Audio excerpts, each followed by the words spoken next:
Jornal Band News apresenta Band Saúde. Hoje no nosso quadro Band Saúde temos a honra de receber o cardiologista, o doutor Lupicínio Santos, especialista em cardiologia clínica e intervencionista, com título reconhecido pela Sociedade Brasileira de Cardiologia. Ele vai falar sobre a hipertensão, conhecida como o inimigo silencioso, e explicar como ela pode afetar sua saúde mesmo sem apresentar sintomas. Doutor Lupicínio Santos, seja muito bem-vindo ao Jornal Band News hoje no nosso Band Saúde, doutor. Boa tarde a todos. Boa tarde, caros ouvintes. Vamos falar hoje um pouquinho sobre a hipertensão. Doutor, por que a hipertensão é chamada de inimigo silencioso e quais são os principais riscos de não tratá-la? A gente reconhece a hipertensão como inimigo silencioso porque na maioria das vezes o paciente não apresenta sintomas, né? Acaba descobrindo por uma avaliação pressórica, que às vezes vai na farmácia ou tem um parente que tem um aparelho de pressão, e aí no dia está presente nessa casa e faz uma medida e acaba vendo que a pressão está alterada, né? E deixa às vezes de se tornar mais silenciosa quando já está em estágios mais avançados, às vezes comprometendo até outros órgãos além do coração, né? Como o rim, por exemplo. Então, o tempo todo ela vai ser silenciosa. A partir de que momento ela dá um sinal? Uma dor, um formigamento em alguma parte do corpo? Normalmente nos estágios iniciais da hipertensão, valores pouco acima do limite superior, costuma ser silencioso, mas quando a pressão com passar às vezes dos anos, né, vai subindo, aí pode vir sim os sintomas, né, que podem ocorrer de formas variadas e às vezes a pessoa não percebe que é por motivo da pressão. Por exemplo, às vezes a pessoa está mais ansiosa, está com as palpitações, está com mal-estar, né? Então às vezes acaba não associando que pode ser a pressão, mas quando vai no médico, que o médico faz a avaliação inicial, identifica a pressão alta, né? E tem os sintomas mais típicos também, né? Muito comum do paciente chegar somente com sintoma de dor na nuca, né? Mas aí já um sintoma, vamos dizer assim, mais típico que o paciente consegue correlacionar com a hipertensão. O parâmetro 12/8 mudou? Não, essa é uma boa pergunta, porque tem chegado muito paciente, porque recentemente saiu na mídia, né? Foi mais a informação de uma atualização da diretriz brasileira de cardiologia, em que mudou apenas nomenclatura, certo? Hoje nós temos a classificação de pressão da seguinte forma: até 12/8, ou seja, abaixo de 12/8 é considerada a pressão normal. O diagnóstico de hipertensão continua permanecendo como uma pressão maior ou igual a 14/9, sendo avaliadas em momentos diferentes e mantendo essa persistência desse valor. Uma só pressão de 14/9 não fecha o diagnóstico de hipertensão. E os valores entre 12/8 e 14/9 tá com a nomenclatura hoje em dia de pré-hipertensão, né? Foi colocado esse nome pré-hipertensão mais para chamar a atenção do paciente, né? E aí com isso a gente já conseguir fazer medidas, né, de prevenção de uma possível hipertensão futura. Doutor, mitos e verdades. O uso excessivo do celular e o sono ruim estão se tornando fatores de risco reais aí para as doenças do coração. Aí tem outra indagação também: dietas da moda, como o jejum intermitente ou o uso do Ozempic e Mounjaro, interferem em algo para quem tem tendência à pressão alta?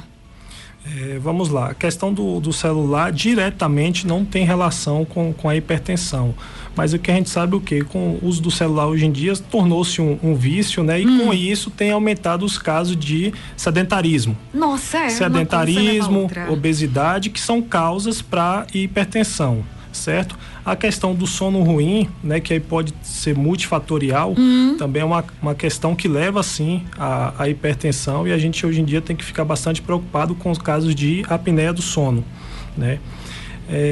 Sobre a outra pergunta, sobre as dietas, né? é bastante importante frisar que as questões da dieta, da moda, é bom sempre ser acompanhado, né, com nutricionista, endocrinologista, né, o médico da sua confiança.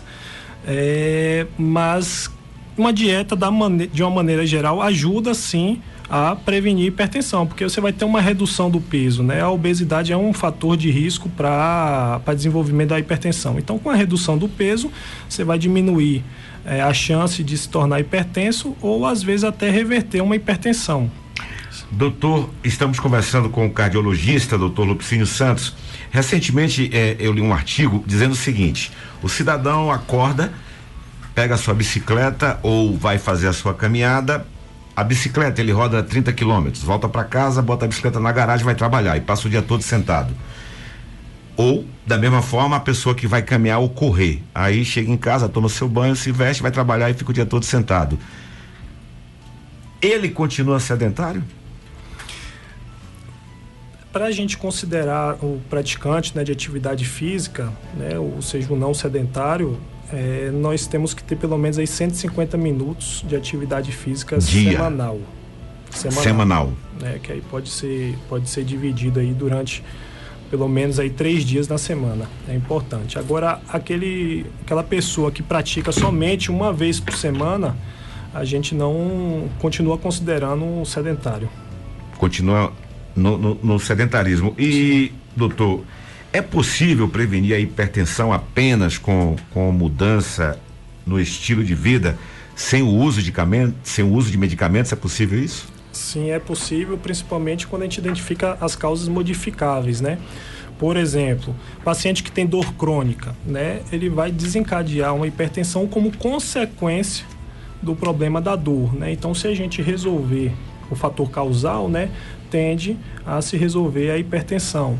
Outros fatores: uso de anti-inflamatório crônico, uso de corticoide, a apneia obstrutiva do sono, obesidade, tudo isso é fator que pode levar como consequência a hipertensão. Então, se você resolver esses problemas de causa, né, tende a resolver a hipertensão. Dá uma estabilizada. Uma outra situação também é pacientes que ingerem bastante sal, né, na alimentação. Sempre falam isso e tem gente que fala que nada. O sal é bom, é gostoso, mas é perigoso mesmo. É perigoso e assim, é a medida que mais efetiva no controle da hipertensão, dentre as medidas não farmacológicas, é a redução do sal, quando o consumo em excesso, né? Não há necessidade de tirar o sal da comida, né? Mas o excesso aumenta sim a pressão. Doutor Lupicínio Santos, especialista em cardiologia. Sinais, né? Sinais o corpo pode dar aí quando a pressão está descompensada, e o que fazer em situações de urgência? Os sinais, como a gente já comentou, tem os sintomas, né, da dor na nuca, mal-estar, zumbido, palpitação, tudo isso pode acontecer, né, quando a pessoa, né, tá com a pressão alterada. Já são condições de urgência, doutor? Nessas condições não, mas tem condições mais severas que inclusive pode evoluir com dor no peito, né?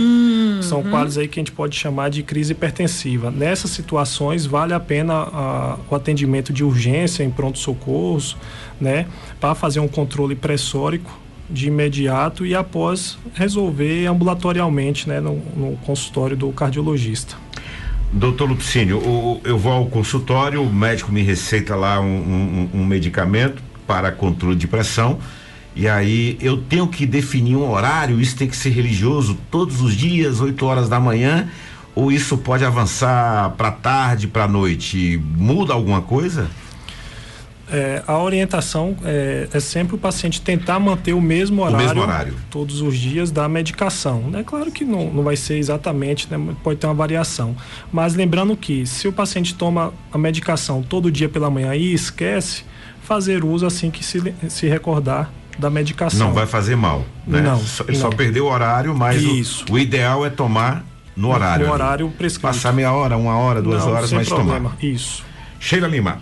Esse é o Jornal Band News, hoje o nosso Band Saúde. Então, o doutor deu aqui muitas informações. Atividade física é sempre uma recomendação, hábitos saudáveis, né, doutor? Sim. É importante a questão da dieta, da alimentação, né? Inclusive, esse termo pré-hipertensão veio exatamente para isso, para a gente conseguir fazer o trabalho preventivo que hoje a gente vem tentando cada vez mais fazer ao invés somente do tratamento, né? Então, a dieta, evitar as gorduras ruins, né? Evitar alimentos processados, o excesso de sal, frituras, tudo isso vai colaborar. A atividade física também ajuda, né? E o emocional da pessoa? Porque a gente teve uma indagação aqui do nosso repórter Jackson Mendes, né? Ele disse assim: o amor. Eu sou um homem que ama muito, doutor. Meu coração palpita muito forte. Doutor, fala, doutor, fala com as suas palavras, por favor. Questão dos sentimentos, aí a gente tem que avaliar, né? Se isso não está podendo até ocorrer uma ansiedade associada, né? E a ansiedade também a gente sabe que é um dos fatores de risco para desencadear a hipertensão. Ansiedade, estresse também, né? Hoje em dia, quem não tem estresse, né? No dia a dia. Quem não tem, né, doutor? Problemas de trabalho, problemas pessoais, né? Acontece com todo mundo. Doutor, uma vez hipertenso, sempre hipertenso? Na maioria das vezes, dificilmente a gente vai conseguir reverter o caso. Lembrando, como eu citei aqui, da hipertensão como consequência, né? Então, quando o paciente for um problema de dor crônica, tiver outra situação causando a hipertensão, a chance de reversão é grande. Mas quando for uma hipertensão primária, né, que aí vem do envelhecimento do vaso, da questão da idade, dificilmente a gente consegue reverter a questão da medicação. Tem um ouvinte aqui, a Tainá, diz: o que é síndrome do coração partido? Jackson Mendes. Síndrome do coração partido é quando é uma situação que acontece principalmente nas mulheres e acontece após um estresse, normalmente emocional, muito grande, que leva a um quadro de uma insuficiência cardíaca, né? Então, há um enfraquecimento significativo do coração, né? Um quadro que a gente chama de insuficiência cardíaca, e com isso vem alguns sintomas de cansaço, falta de ar, fraqueza, né? E leva esse quadro aí já a um tratamento diferente já. A medicina ainda pesquisa novas fórmulas, novas drogas para combater a hipertensão? Temos novidade no mercado? Vem se pesquisando bastante medicações que tem uma meia-vida maior, né? Medicações futuramente aí, eu acredito aí que você vai fazer uso uma vez por semana. Uma vez por semana? Já se fala nisso já, mas atualmente sai sim uma hora ou outra algumas moléculas novas, né? E a gente vem cada vez mais utilizando medicações associadas, né? Então as empresas farmacêuticas têm investido bastante nisso, para facilitar para o paciente. Ao invés do paciente tomar 2, 3 comprimidos eles conseguem unificar em um comprimido só, né? Que aí melhora a aderência e o tratamento do paciente. Ajuda bastante. Eu mesmo usava 2, né? Pela manhã à noite. Hoje só estou usando 1 pela manhã. Isso eu senti que me ajudou bastante, porque eu não esqueço. Acordou, tomou. Exatamente. Acordou, tomou. Doutor, chegando várias perguntas aqui, a gente vai passar na medida do possível, né?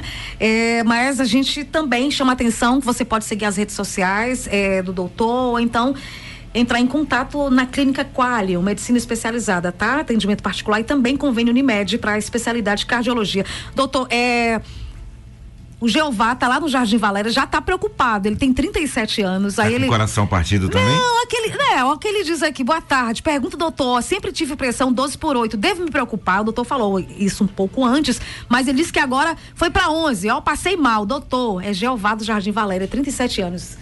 Ele, ouvindo a entrevista, ele baixou um pouco aqui. Não, mas essa variação da pressão aí de 12 para 11, nada a preocupar não, e a princípio não deve causar nenhum sintoma não. E está assim dentro da normalidade. A minha geralmente é 14/9. Tem que ter um controle melhor. Para os pacientes hipertensos em uso de medicação, a nossa meta terapêutica é de uma pressão de até 13/8. Por isso que eu tô pedalando, viu, Sheila? Rafael Souza, uso de energético e o azulzinho, um comprimido, o Viagra, né? Vou falar aqui o nome. O azulzinho é o Viagra. Rafael. Não, mas pode ser associados também. Pode. A Dalafila. O uso de energético, a gente tem que ter bastante cuidado, né? Apesar de ser uma bebida, né, que a gente encontra em qualquer lugar e de fácil acesso, porque é uma bebida que pode trazer taquicardia, tem um efeito adrenérgico e pode sim vir até alterar a pressão, né? O uso do azulzinho, né? O conhecido como Viagra, e também tem outras substâncias como a tadalafila, não tende a alterar a pressão não. Inclusive é uma medicação vasodilatadora e tende até a controlar e baixar a pressão. Existe segurança para o uso do energético ou é bom evitar sobremaneira? É bom evitar. É bom evitar. É bom evitar. Uma coisa importante também para se comentar aqui é que hoje em dia, com a facilidade de todo mundo ter um aparelho de pressão em casa, né? Nós temos os aparelhos mais validados, que são os aparelhos de braço, tá? É mais validado para a aferição da pressão do que o aparelho de pulso. E um outro ponto também a ser avaliado, que às vezes a pessoa vai avaliar a pressão no momento de estresse, de ansiedade ou de dor, né? Então, não é o melhor momento para a gente avaliar a pressão, né? A avaliação da pressão a gente deve fazer normalmente, aguardar, sentar um pouco com os pés no chão, pelo menos 5 minutos, certo? Sem vontade de fazer xixi, sem fumar, né? Que são os fatores que podem sim alterar a pressão. Agradecemos a presença do doutor hoje aqui no nosso Band Saúde, doutor Lupicínio Santos, que falou sobre hipertensão, inimigo silencioso. Ele que é de Itabuna, mora em Conquista há 6 anos, né, doutor? 6 anos. Há 6 anos e tem o nome de um grande cantor. Lupicínio. Doutor, nas redes sociais, o senhor pode passar aqui pro ouvinte da Band FM, né? Para mais alguma dúvida? Tem um Instagram, né? Dr. Lupicínio, Dr. Lupicínio. Também tem um Instagram da clínica, né? Que é Clínica Qualium. O consultório está localizado lá no Centro Médico Otávio Santos, sala 214, 215. E além do atendimento de cardiologia, nós temos nefrologia, ortopedia, nutrição e gastroenterologia e fisioterapia também. Clínica Qualium, se você perdeu algum momento dessa entrevista, chegou agora, tem mais dúvidas, já vai estar aqui nas nossas redes sociais, no nosso site bandeconquista.com.br e nos demais canais. Entrevista muito importante, Band Saúde. Band Saúde.